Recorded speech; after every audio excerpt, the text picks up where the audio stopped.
This portion of the news brought to you by McDonald's. McDonald's, I'm loving it. Deputy leader of the Free National Movement, Loretta Butler Turner, charged last week that police didn't act quickly after death threats were reported back in March, prompting her to make the matter public. But Police Commissioner Allison Greenslade said that while investigations continue on the alleged death threats, claims that it was not handled by police in a timely fashion are simply not true. That is totally incorrect. I'm not going to be drawn into any debates about an issue that I don't believe deserves that kind of discussion. The persons in authority who should have spoken to me as commissioner spoke to me. Persons in authority who wished to speak to the Deputy Commissioner of Police did just that and followed up with paperwork. I am satisfied that a professional police force has done all that should have been done and on a daily basis is continuing to do what is required. That is not a discussion I'm going to have publicly. Update on the death threat investigation, because if I were to give you an update as a public, if I were to speak carelessly about that, then obviously I botched the investigation. I have spoken to the people that I should have spoken to.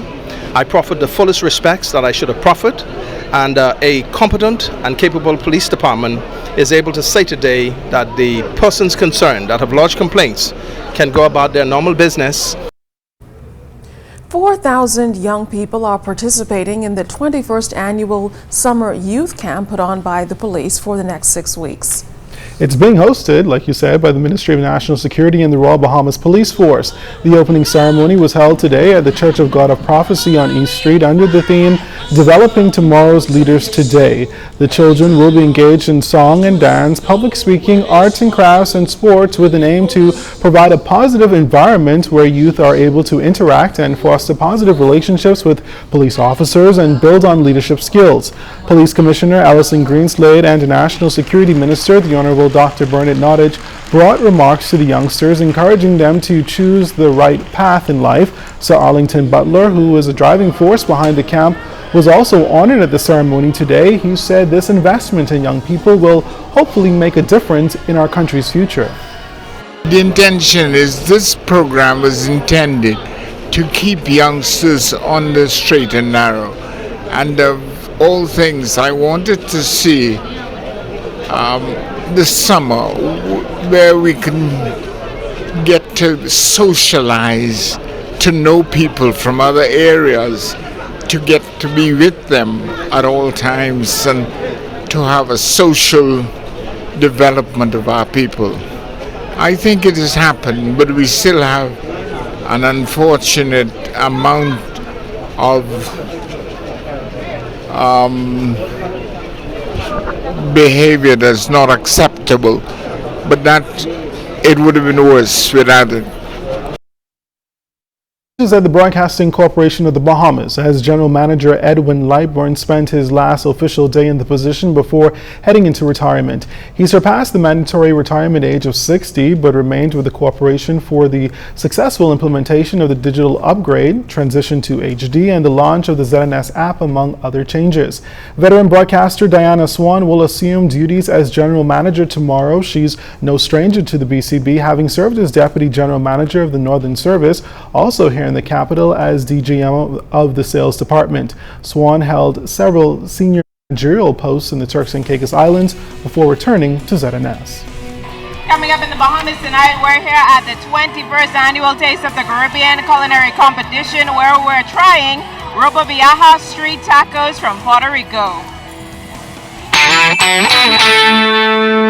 This portion of the news was brought to you by McDonald's. McDonald's, I'm loving it.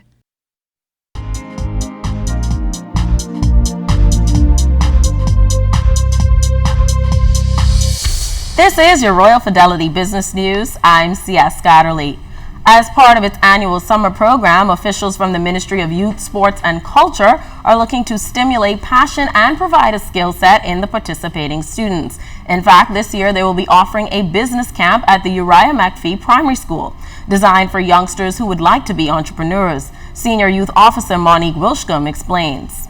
It's called Corp Kids. And what we did was one of our youth organizations, JA, in conjunction with our CARICOM program, SIVO, they got together and they produced a curriculum that we are really excited about. So we are looking forward to see what products that our young entrepreneurs will be able to deliver.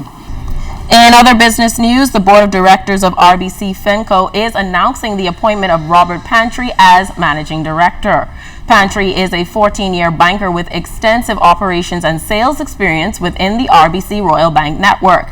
He has a well-rounded lending background with a solid foundation in financial analysis and general business knowledge.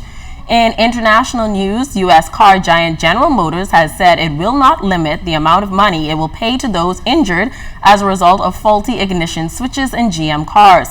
According to reports, at least 13 people died as a result of the faulty parts. GM has been severely criticized for its failure to issue a recall for vehicles affected by the ignition switch defect. Although problems with the part came to light nearly 10 years ago, the car maker did not formally recall 2.6 million vehicles until February. This has been your Royal Fidelity Business News. I'm C.S. Scatterly.